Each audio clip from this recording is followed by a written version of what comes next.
नमस्कार विद्यार्थियों, मैं पवन खत्री, व्याख्याता राजकीय उच्च माध्यमिक विद्यालय रानीगांव। आज हम बहुपद की प्रश्नावली 3.1 के पहले प्रश्न के चौथे भाग को हल करेंगे, जो कुछ इस प्रकार है। x square minus 15। यह जो बहुपद है वो इस प्रकार का बहुपद है। इस बहुपद को देखते ही हमें मालूम पड़ रहा है कि ये निश्चित रूप से द्विघात बहुपद तो है। द्विघात बहुपद तो है क्योंकि इस पर x की अधिकतम घात 2 है, लेकिन ये बहुपद भी अपने मानक रूप में नहीं है। यानी इस द्विघात बहुपद में x स्क्वायर का पद, मानक रूप में x स्क्वायर का पद होना चाहिए, x का पद होना चाहिए और अचर पद होना चाहिए। यहाँ पर हमारे पास x स्क्वायर का पद है, x का पद नहीं है, अचर पद है। पहले की तरह हम लोग जो पद नहीं है, अगर भी x वाला पद नहीं है, इसका मतलब वहां पर 0x है। इसका मतलब वहां पर 0x है। तो यहां हम लोग देखें तो x स्क्वायर का गुणांक कितना है, नहीं लगा हुआ है, इसका मतलब 1। x का गुणांक, x वाला पद ही नहीं है, इसका मतलब x का गुणांक 0 है। और अचर पद कितना है, -15 है। एक बार फिर आपको बता रहा हूं, इससे अगर अपन तुलना करें तो x स्क्वायर का जो गुणांक है a वो है 1 और x का जो गुणांक है वो चूंकि x का पद ही नहीं है, इसलिए x का गुणांक 0 है। और अचर पद जो है, ये अचर पद हमारे पास c के रूप में -15 है। प्लस का चिन्ह तो अगर हम नहीं भी बोले तो चलेगा, लेकिन माइनस का चिन्ह हो तो उसके साथ में बोलना बहुत जरूरी है। तो आइए फिर से हम द्विघात बहुपदों के शून्यक ज्ञात करने की कोशिश करते हैं। और अगर द्विघात बहुपद मानक रूप में हो तब तो उसके बीच वाले पद का 2 टुकड़े करके हम आसानी से उसके शून्यक ज्ञात करते थे।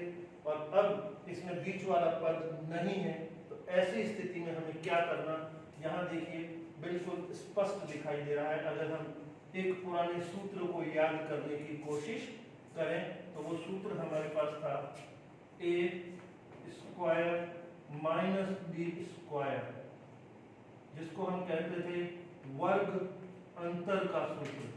वर्ग अंतर का सूत्र a square minus b square बराबर होता है, जिनको भी याद है, a प्लस b और a minus b। a square minus b square बराबर a plus b, a minus b। तो a square minus b square के रूप में कुछ मिल जाए तो उसके हम इस तरह से 2 गुणनखंड आराम से कर सकते हैं। तो देखिए, सबसे पहले व्यंजक को लिख रहा हूं, इसका नाम दे रहा हूं fx, x स्क्वायर माइनस 15। अब मुझे इस रूप में लिखना a स्क्वायर तो पड़ा है, माइनस भी पड़ा है, b स्क्वायर करना है इसको। b स्क्वायर कैसे करूं, तो देखिए x स्क्वायर माइनस वर्गमूल 15 का स्क्वायर। वर्गमूल 15 को वर्गमूल 15 से गुणा करेंगे तो 15 आएगा, यानी वर्गमूल 15 का स्क्वायर 15 होता है। तो ये हमारा x स्क्वायर माइनस वर्गमूल 15 का स्क्वायर इस मानक रूप में, वर्ग अंतर वाले रूप में आ गया। जैसे ही वर्ग अंतर वाले रूप में आया, हम 2 कोष्ठक बनाएंगे, एक में प्लस एक में माइनस। इधर x प्लस वर्गमूल 15, उधर x माइनस वर्गमूल 15। और जैसे ही 2 रेखिक बहुपद बने, हमको 2 शून्यक मिलने वाले हैं, अल्फा बीटा मिलने वाले हैं। यहां से मिलेगा अल्फा, यहां से मिलेगा बीटा। तो x प्लस वर्गमूल 15 बराबर 0, तो x बराबर वर्गमूल 15, ये पूरा पद है, उधर जाएगा तो माइनस वर्गमूल 15। ये हो गया हमारा अल्फा।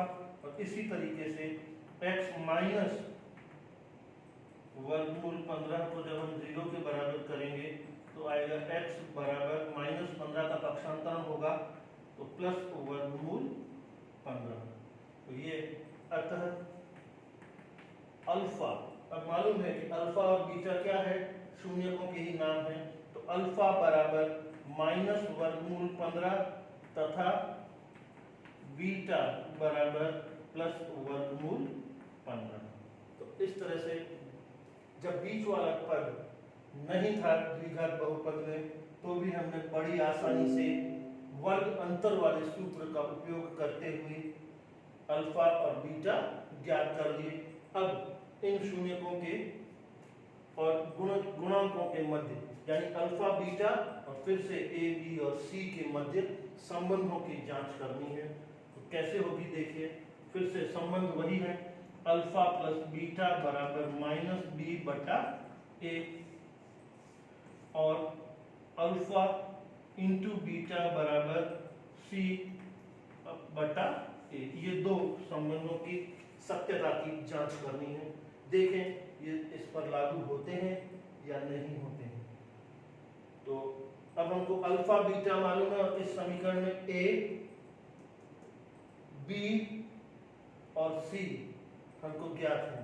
तो अल्फा कितना है, माइनस वर्गमूल 15 प्लस बीटा कितना है, वर्गमूल 15 बराबर माइनस बी